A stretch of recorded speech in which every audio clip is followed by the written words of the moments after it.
강원도 현안과 이슈를 짚어보는 시간입니다. 한국전력공사가 최근 동해안에서 생산하는 전력을 수도권으로 보내기 위해서 대규모의 송전탑 건설 사업을 추진하겠다고 해 논란이 되고 있습니다. 이 사업이 추진되면 강원도 7개 시군에 180기가 넘는 송전탑이 추가로 들어서게 됩니다. 이에 사업 권역에 든 지자체 주민들은 강하게 반발하고 있습니다. 이번 시간 이 문제 자세히 짚어보도록 하겠습니다. 스튜디오에 황영주 강원일보 국장님, 안현희 변호사님 나와 계십니다. 안녕하십니까? 네, 동해안 심가평 송전선로 건설 사업이 이렇게 도내 7개 지자체를 경유할 예정이어서 좀 논란이 되고 있는데 어떤 사업인지 먼저 자세히 소개해 주실까요, 국장님? 네, 일단 한전이 신한울 원전 1, 2호기하고 그리고 이제 강릉 그리고 삼척 석탄 화력 발전소에서 생산되는 전력을 수도권으로 이제 보내기 위해서 2021년까지 동해안에서 신가평까지 그러니까 송전탑 한 440기, 그래서 총 길이 한 220km 거리에 이르는 그 50만 볼트 직류 고속 송전망을 HVDC라고 하는데요. 네. 기존의 송전 방식하고는 이제 과거에는 교류 방식으로 전송을 했지만 이번 이제 동해안에서 신가평까지는 직류 방식의 초고압 그 전력을 보낼 수 있는 그런 그 건설을 계획 중인데 이제 이게 이제 3개 도 11개 시군에 걸쳐서 이제 송전이 될 계획입니다. 그래서 강원도 같은 경우는 이제 그 7개 시군에 180기 정도가 이제 송전탑이 설치될 예정인데 영월, 삼척, 태백, 평창 그리고 이제 그 서부 구간에는 횡성, 홍천 이렇게 해서 이제 2개 지역 그리고 동부 구간에 이제 삼척, 영월, 태백, 정선, 평창 이렇게 5개 지역에 송전탑이 설치가 돼서 이제 신가평으로 연결이 될 예정인데 이제 횡성이나 홍천에서는 이제 각각 4개 면이 이제 걸쳐서 포함이 되는데 지역 주민들이 이제 반발이 심하고 있죠. 이제 우선 이제 그 송전선로 같은 경우가 이제 과거의 피해를 충분히 봐왔는데 또 추가로 그 지역에 다시 이 송전탑이 설치된다는 점에서 지역 주민들의 반발이 크고요. 그러나 이제 한전에서는 이제 그 HVDC라는 방식, 그래서 직류 방식의 송전 방식 그 전력을 송전하는 방식이기 때문에 과거와 달리 전자파가 발생하지 않고 또 케이블로 전송하기 때문에 전자파가 발생하지 않고 또 송전탑도 규모가 한 75m 규모밖에 안 되기 때문에 큰 피해가 없다라고 이제 주장을 하고 있습니다만은 제2의 밀양 그 송전탑 사태를 예견할 수 있을 정도로 횡성과 홍천 지역 주민들의 반발이 거세지고 있습니다. 네, 국장님께서 송전선로 이제 건설 사업에 대해서 좀 자세히 짚어주셨는데 이제 송전탑 설치 사업은 이전부터 계속해서 좀 논란이 되어 있던 걸로 알고 있는데 설치 예정인 이렇게 7개 시군 지역의 반발이 좀 지역민들의 반발이 거세다면서요? 네, 뭐 지역민들의 거센 반발은 이 송전탑이라고 하는 것이 그러니까 강원도 이 해안가에서 생산된 그런 전기들을 수도권으로 이제 옮겨가는 그런 과정에 있는 곳들인데 사실 뭐 이런 홍천이라든지 횡성이라든지 이런 지역 주민들 직접적으로 이 전기를 써야 되는 수요자들이 아닙니다. 수요자들은 수도권, 서울에 있는 거주하는 이제 국민들이 이 실질적인 수요자이기 때문에 이들을 위해서 송전탑이 건설되는 데 있어서 지역에 대한 확실한 보상이라든지 경관훼손이라든지 이런 부분에 대한 보상 없이 항상 어떤 피해를 강요당한다 이런 취지로 지금 반대가 심한 목소리가 있고요. 특히 이제 횡성 같은 경우에는 2015년도에 이미 다수의 그 송전탑이 설치가 되면서 당시에도 많은 논란이 있었습니다. 그런데 얼마 지나지 않아서 또다시 이렇게 송전탑이 설치된다라는 계획을 듣고 많이 좀 좌절을 하고 있고요. 홍천 지역의 경우에도 최근 이제 남면에 이어서 동면 주민들도 이런 주민대책 준비위원회를 구성을 해서 이런 데 반대하는 뭐 시위라든지 이런 것들 준비하고 있는 것으로 이렇게 보입니다. 네, 경유지 지역민이 이유 없이 좀 반발하진 않을 것 같은데 이렇게 강력하게 반대하는 이유가 있다면 어떤 것들이 있을까요, 국장님? 지난 2001년에 이미 횡성 지역 주민들은 송전탑 건설로 인한 피해를 경험을 했기 때문에 주민들로서는 당연히 반대를 할 것이고요. 그 당시에 주민들이 이제 반대했음에도 불구하고 이제 강행이 돼서 설치가 됐는데 그동안 이제 그 경관 훼손은 물론이고 뭐 산사태 그리고 주민들의 건강에 대한 우려 이런 부분들로 인해서 꾸준하게 피해를 봐왔다고 이제 주장을 하고 있고 또 네. 실질적으로 피해를 호소하는 주민들이 많이 늘어났습니다. 네. 그리고 이제 그 청일면 같은 경우 고시리 이런 일부 리 같은 경우에는 이제 이미 상수원 보호 구역으로 묶여 있어서 재산권 행사도 제대로 하지 못하고 있는데 또다시 이제 송전탑이 기존에 또 송전탑이 설치되어 있어서 마을과 불과 가까운 거리에 설치되어 있는데 그 지역으로 다시 송전탑이 지나간다고 생각을 한다면은 네. 어느 주민들 좋아할 리는 없죠. 네. 반대할 수밖에 없고요. 그리고 이제 대한전기학회가 이제 그 조사한 결과에 따르면은 지금 우리나라 송전탑이 그 송전 그 76만 볼트 그리고 이제 34만 볼트, 15만 볼트 이렇게 세 종류가 송전이 되고 있는데 이제 대부분 이제 서울 지역 같은 경우는 이제 15만 볼트고 이제 그 바로 그 동해안이나 서해안에서 발전소에서 초고압으로 전송하는 그 전압이 대부분 76만 볼트인데 76만 볼트의 그 거리에 그 초고압 그 송전에서 80m 떨어진 거리에서 이제 3mm 가우스라는 전자파 세기에 표시하는 단위인데 네. 그럴 경우에 이제 피해를 보고요. 그리고 이제 34만 볼트는 40m, 그리고 15만 볼트는 20m 이내에 전자파 피해를 본다. 이렇게 이제 그 조사 결과가 나와 있습니다. 네. 그래서 이제 3mm 가우스가 예를 들어서 76만 볼트에 80m 이내에 사는 주민들은 3mm 가우스 전자세기에 노출되어 있기 때문에 백혈병이 다른 지역에 비해서 2배 내지 4배 높게 나타나고 네. 또 1mm 가우스가 나와도 림프종 발생 확률이 5배 정도 높다라는 이런 조사 결과가 나와 있습니다. 이런 것들을 바탕으로 이제 주민들이 반대를 하고 있고요.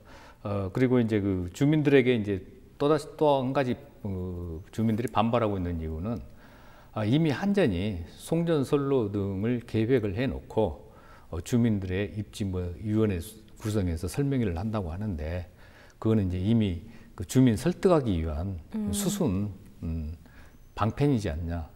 이미 사업 구간이나 다 정해놓고 주민들한테 들러리 세워서 또 자기들의 입맛에 맞는 사람들끼리 골라서 위원회 구성해서 또 특정 지역에 문제될 만한 지역의 위원들 주민들은 배제하고 소통이 좀 문제가 그렇죠. 있었네요. 그런 부분들을 주민들이 충분히 의심을 하고 있기 때문에 더욱더 반발이 심하고 있는 것으로 알고 있습니다.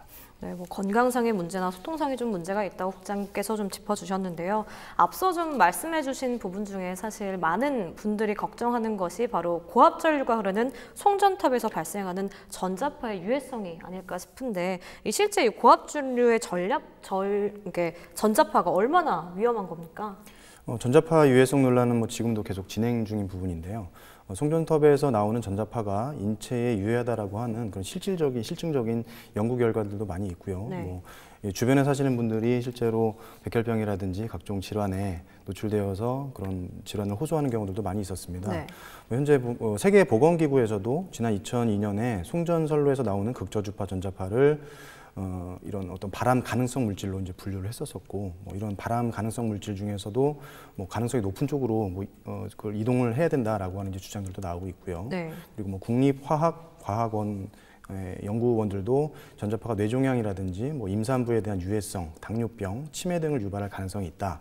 이런 것들도 이제 계속적으로 연구 결과가 나오는 상태고, 그리고 사람뿐만 아니라 가축이라든지 동물에 있어서도 전자파가 상당히 임신이라든지 출산 그리고 질병 같은 부분에 영향이 많다라고 하는 실증적인 연구들이 많기 때문에 이런 부분들을 투명하게 공개를 하고 주민들을 설득하는 작업 이런 것들이 필요할 텐데 정부에서는 이런 어떤 기준에 비춰봤을 때 유해성이 없다 이런 취지로만 이제 계속 설득을 하려고 하기 때문에 잘 어떤 주민들의 그런 호응을 얻지 못하는 부분이 아닌가 이런 생각이 듭니다. 네, 변호사님께서 이제 송전탑 유해성에 대해서 좀 말씀을 해주셨는데요. 사실 송전탑에서 발생하는 유해 성분에 이제 노출되지 않기 위해서는 국장님께서 말씀해주신 것처럼 적당한 안전거리가 좀 중요하다고 생각이 드는데, 근데 아직 이렇다 할 기준이 없다고 알고 있습니다. 좀 송전선로 건설이 도민들의 안전을 당연히 이제 위협할 수밖에 없기 때문에 그 지역 주민들은 당연히 우려하고 반발할 수밖에 없을 것 같은데 이에 대해서 한전의 입장은 좀 어떤가요? 한전에서는 이제 기존에 교류 방식의 전송 방식보다 직류 방식은 전자파 위험도 없다라고 일단 밝히고 있고요. 네. 그 철탑 규모도 이제 과거의 철탑에 비해서 4분의 3 정도밖에 규모가 적습니다. 케이블 방식으로 전송이 되기 때문에 그건 이제 사실이고요. 그런데 이제 전자파가 없다고 하는 데 대한 우려는 떨칠 수가 여전히 없는 거고요. 예. 그렇다고 이제 그 전자파가 이제 WHO에서 뭐 극저주파는 건강에 위험이 있다라고 뭐 밝히긴 했습니다만은 네.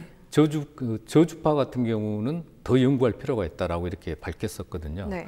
그런데 이제 한전에서는 더 연구할 필요가 있다는 그 부분만 강조를 하는 거죠. 아직까지는 인체 유해한 게 없다라고 그러니까 이제 좀 유리한 자기가 쪽으로만 유리한 계속 쪽으로 한전이 얘기를 하고 유리한 있는 쪽으로 거죠. 해석을 할 수밖에 네. 없고요. 그렇게 또 주장을 하고 있습니다. 그러나 이제 우리나라 환경부가 지난 2005년에 그 학생들, 그 송전탑 주변의 학생들 주변을 조사한 결과 그 호르몬 성장률이 낮게 나온 이런 또 실질적인 결과도 우리나라에서 나와 있기 때문에 네. 어떤 방식이든지 간에 송전탑이 지나가는 마을, 일정 거리를 안전거리를 두지 않는 마을은 위험할 수밖에 없고 또 설령 산으로 지나가고 논밭으로 지나간다 해도 주민들이 뭐 임산물을 채취하거나 농작물을 경작하러 가기 위해서는 자기 건강의 그 위험에 노출될 수밖에 없는 현실이고 네. 이런 부분들의 이제 그 입장인데 우리 세계적인 그 미리가우스 국제 기준은 2000 미리가우스입니다. 네. 2000 미리가우스인데 우리나라는 883 미리가우스예요. 그럼 2000 미리가우스면은 아까 제가 3 미리가우스 할 때 뭐 백혈병 발병률이 뭐 4배 내지 네, 5배 네. 가량 높게 나타나고 했는데 국제 기준이 2000mm면 우리나라는 3mm 가ус면 얼마 되지 않다라고 이렇게 생각할 수 있지만은 국제 기준이 이제 그 정부나 각종 기관의 이해관계 때문에 쉽게 낮게 그 기준을 낮출 수가 없어서 2000mm 가우스로 이렇게 정해놓고 있고요. 그러나 실질적으로 선진국에서는 이제 스웨덴 같은 경우는 2mm 가우스입니다. 네. 그리고 이제 네덜란드 같은 경우는 4mm 가우스, 그다음에 스위스 같은 경우는 그 한 10mm 가우스고, 미국 같은 경우는 이제 각 주마다 다르는데 1mm 가우스에서 200mm 가우스까지 그렇기 때문에 어느 우리 그 한전의 송전탑의 그 전자파에 대한 위험성은 굉장히 우리나라 같은 경우는 아직 그 기준이 좀 높게 책정되어 있는데 선진국일수록 이미 국제 기준보다는 훨씬 낮은 국제적으로 공고하는 기준보다 정말 상상 외로 낮은 기준을 적용하고 있기 때문에 우리나라도 이제 그 기준 적용률을 좀 낮출 필요가 있고요.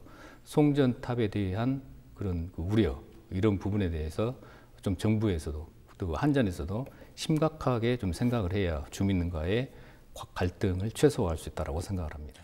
뭐 한전 사업 추진에 좀 의지가 좀 굉장히 확고해 보입니다. 이런 경우에 피해 지역 주민들에게 돌아가는 피해 보상이 좀 크지 않다고 알고 있는데 어떤가요? 그러니까 한전 역시 이제 영리를 추구하는 뭐 공기업이긴 하지만 영리를 추구하는 기업이고 뭐 기업이 공개되고 뭐 주식이라든가 이런 것들이 외국인 투자자들도 이제 투자를 하는 그런 기업입니다. 그래서 네. 한전에서 만약에 어떤 기준 없이 보상을 많이 해주고 싶다라고 해서 보상을 해주게 되면 한전 입장에서는 투자자들은 거기에 대해서 또 문제 제기를 할 수가 있기 때문에 한전 입장에서는 최소의 비용으로 전기를 비싸게 공급하는 그런 정책을 가지고 갈 수밖에 없는데요. 네. 지금 이렇게 송전탑을 건설할 수 있는 그 근거 규정이 우리나라 법 중에 이제 전기사업법이라는 것이 있고요. 전원개발 촉진법이라는 게 있습니다. 그다음에 마지막으로 공익사업을 위한 토지 등의 취득 및 보상에 대한 법률, 이 세 가지 법률을 가지고 이제 보상을 해주는 것인데요. 네. 이 전원개발촉진법이라는 그 법이 굉장히 강력한 법률입니다. 그래서 여기서 만약에 송전탑의 설치가 필요하다 이렇게 이제 그 어떤 승인이 나게 되면 네. 곧바로 토지 등을 일단 협의 매수를 할 수 있고 협의 매수가 안 됐을 때는 수용을 할 수 있는 그런 재반 절차들이 이 법에 다 이제 적용이 돼 있고 네. 그렇기 때문에 이제 사실상 그런 어떤 수용 보상을 통해 가지고 이 보상을 해주는데 이 보상에 있어서의 그 어떤 충분한 보상이 되지 않는 부분이 두 가지 문제가 있습니다. 첫째는 송전탑이 설치가 되면 설치가 되는 부분 그 부분에 한정해서 보상을 해주거든요. 네. 그렇게 되면 나머지 부분, 즉 뭐 예를 들면 100평에 100이라고 하는 토지에 10이라고 하는 부분만 송전탑이 필요해서 10이라는 부분에 대해서만 매수를 해서 보상을 합니다. 그런데 그 나머지 90이라고 하는 부분도 사실은 송전탑과 매우 근접한 부분이기 때문에 이 부분을 활용하기도 좀 어렵고 그것을 사려고 하는 사람들도 적을 수밖에 없거든요. 그렇게 되면 90이라고 하는 나머지 자투리 그 땅들이 거의 이제 가치가 많이 하락하게 되는데 여기에 대한 보상이 좀 없습니다. 그래서 남아 있는 땅이 뭐 아주 극소수면은 이제 잔여지 매수 청구라는 걸 통해 가지고 나머지까지 다 동일한 가격에 사줘라 이렇게 요구를 할 수 있지만 사실은 뭐 산지 같은데 이렇게 설치가 될 경우에는 산지 중에 아주 일부에 대해서만 설치가 되고 나머지 부분은 사실 남는 땅이 되기 때문에 그 땅은 송전탑이 지나가는 땅이 되기 때문에 가치가 하락을 해버리죠. 하지만 거기에 대한 보상이 되지 않는 그런 부분이 하나가 있고요. 물론 이제 선화지라 그래가지고 그 선 밑에 있는 부분들도 보상을 해주지만 선화지는 그 소유권을 취득하는 것이 아니고 그 지상, 그 공중에 있는 사용권만을 취득하는 것이기 때문에 선화지 보상은 그 직접 그 철탑이 세워지는 곳보다는 이제 낮고요.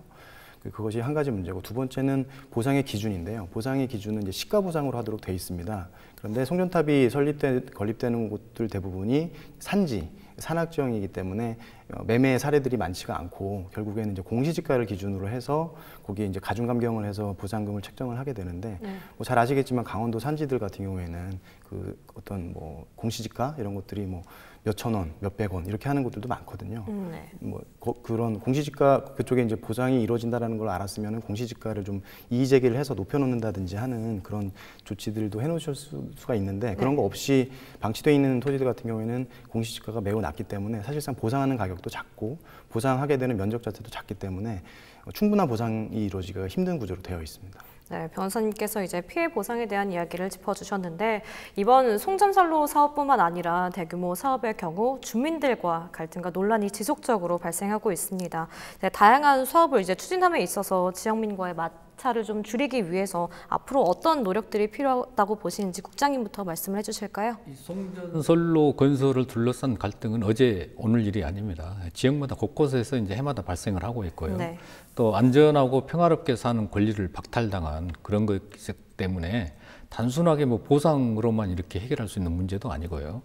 그래서 앞으로 이제 이를 해결하기 위해서는 지역별로 발전 시설을 자체적으로 해결할 수 있고, 또 전력 시설을 분산할 수 있다. 지금 송전탑이 초고압 송전탑이 필요한 게 발전소들이 한 곳에 집약돼 있기 때문에. 석탄 발전소 뭐 원전에서 10개씩 막 20개씩 이렇게 집약되어 있기 때문에 그쪽에서 이제 수도권으로 전력을 송신하기 때문에 그 초고압 송전탑이 필수 불가능한 거고 네. 그래서 이제 앞으로 그 발전 시설을 분산이 필요하고 또 무엇보다도 이제 그 주민들의 건강과 안전을 위해서는 보수적 기준이 우선돼야 된다. 그래서 어떤 보상이나 경제 발전, 개발보다도 보수적 기준에 따라서 주민들의 건강과 안전이 우선이다라는 생각으로 정부도 무슨 일을, 기관도 무슨 일을 추진을 해야 된다라고 생각을 합니다. 네, 변호사님께서 말씀해 주실까요? 네, 이게 한전에서는 보통 이런 문제가 발생을 하면 뭐 다양한 관점에서 이제 검토를 하겠다 이렇게 원론적인 답변을 하는데 네. 그 이유가 이제 전원개발촉진법이라고 하는 강력한 법을 가지고 있기 때문에 그렇습니다.